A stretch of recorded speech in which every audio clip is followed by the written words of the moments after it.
Senator MacDonald. Well, Mr Deputy President, what a wonderful speech. What a wonderful speech. And I must say it's a long time since I've heard a speech that is so clear and perspective on the reality of life. And I must say, Mr Deputy President, I'm delighted there is at least one Tasmanian non-government senator who understands firsthand just how destructive are the Greens political party.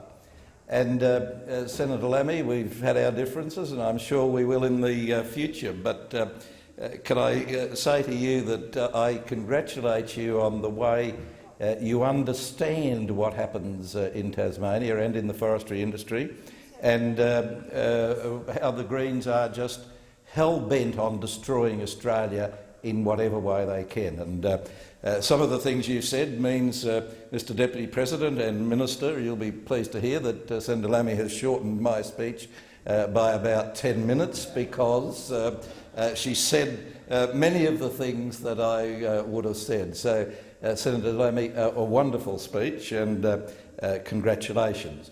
I, as you may know, was the Minister for Forestry years ago when we actually thought we'd saved the Tasmanian forestry industry from the Greens. Labor, through the CFMEU, dare I say, the F part of the CFMEU, went against the Labor Party at that time and agreed with the government that we should do things in Tasmania that would save the industry. Unfortunately, that didn't last too long.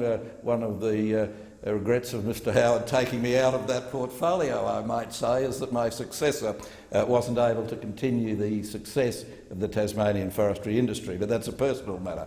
But you certainly hit the nail on the head. In those days, when, as Forestry Minister, we were trying to include offcuts as part of the renewable energy regime, the Greens and the Labor Party had the numbers to stop it, and so I'm delighted to hear what you've said today.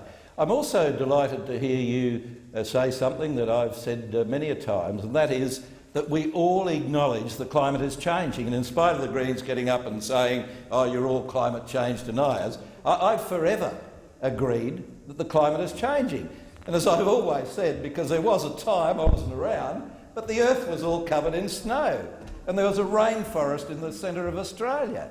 Of course the climate has been changing. It's not an argument. But what is the cause of it? Is it man-made pollution? Now, some scientists seem to think it is, and as you rightly point out, they continue to get grants from governments for so long as people like the Greens political party and the Labor Party continue to give money to try and prove the theory that they're trying to prosecute. And of course, without those grants, if they didn't have climate change to get the grants, then they'd probably go out of business and have to do something that was actually useful for mankind. Clearly, the climate has always been changing. Is it man's emissions of carbon? Well, I always say I don't know. If top scientists who are skilled in these matters have different views, and they do, then I always claim, well, I'm not in the class and I'm not convinced. But in spite of what the Greens will say, any scientist who supports their view is correct, is brilliant, is leader in the field. But any scientist who has an independent view and a different view is pilloried by the thought police, of which the Greens are the leading advocates. The Greens would have everyone agreeing with their view, but if you don't, I mean, you just heard the interjections, Senator Lammy, through you, Mr Chair, you've heard the interjections from the Greens. Try and browbeat her, try and bully her to their point of view. I'm delighted to see, Senator Lammy, that you will not be bullied by the Greens and the thought police on these issues. We are entitled to have a different view. I'm not claiming I'm right. In fact, I'm claiming I don't know. But there are very credible top scientists, very professional scientists, who have a different view, who are equally skilled and professionals as the Greens political party, but the Greens, of course, will denigrate anyone who does not conform to their view. Now, Mr Deputy President, as I say, thank you, Senator Lenny. You have shortened my speech by 10 minutes, but thank you for your perspection of what's happening in Tasmania, of the forestry industry, and particularly of the destructive force that the Greens political party is. Mr Deputy President, I just wanted to say a few words on this subject. My colleagues in the second reading speech and otherwise have indicated what the bill is all about. It's been well publicised in the newspapers. I think most listeners will understand that with the turn down in the Australian economy, thanks to the Labor Party, there is less electricity being used. We don't need the same quantity of renewable energy, and I won't go over those. What I just did want to highlight, Mr Deputy President, is 4 industries in the north of Queensland where, as you all know, I come from and I'm passionate about. I'm delighted to see that the aluminium industry, the cement industry and the zinc industry in Townsville will be totally exempt from the renewable energy requirements. Those 3 industries provide an enormous capacity for Australia. They provide export dollars and import replacement dollars, and they employ literally thousands and thousands of North Queenslanders, Central Queenslanders in their works. Had they been included as originally proposed some years back, then you would have seen the disappearance of all 3 industries from Australia. There is no doubt that the aluminium industry could not have continued to exist in Australia. There's no doubt that the cement industry could not have continued to exist, and there's no doubt that the zinc factory in Townsville would have had to shut its doors. So all congratulations to Mr Hunt for actually being able to negotiate that. Can I also give congratulations to representatives of those 3 industries who made their views known and have convinced the government, and I understand the opposition as well, on how essential it is for employment, for Australia's economy and for our exports, that those industries are put on the same playing level as their competitors overseas. Mr Deputy President, I also wanted to mention another great industry in Northern Australia, and that is the sugar industry.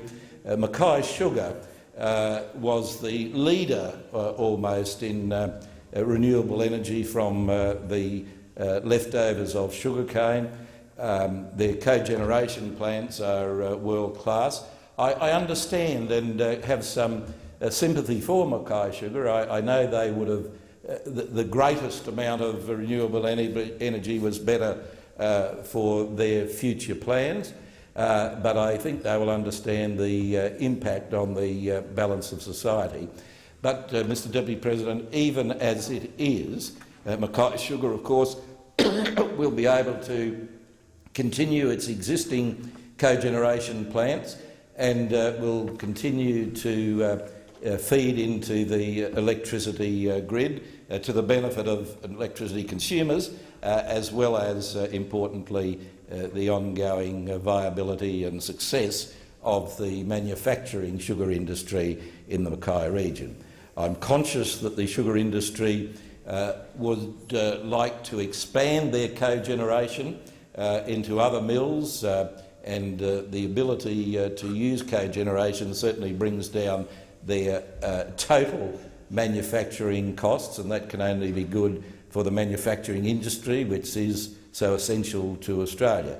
Important to recognise that the manufacturing industry in sugar employs many thousands of people in North Queensland. Sure, the cane growing industry, very important in the locality that I come from, is the mainstay of the local economies of those towns and does employ a lot of people, less these days than they used to, of course, with increasing mechanisation in the cane growing industry, but we can never forget that a big support base in many of those country towns in North Queensland is the sugar manufacturing industry. That is the mills that crush the cane and export the raw product.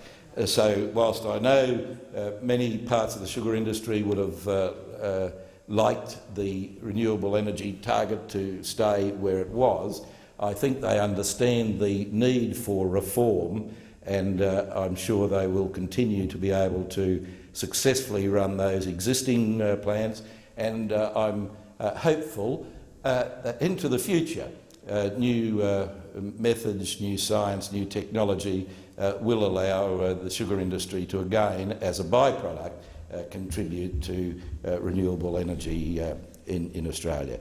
So with that, Mr Deputy President, I urge support for the bill.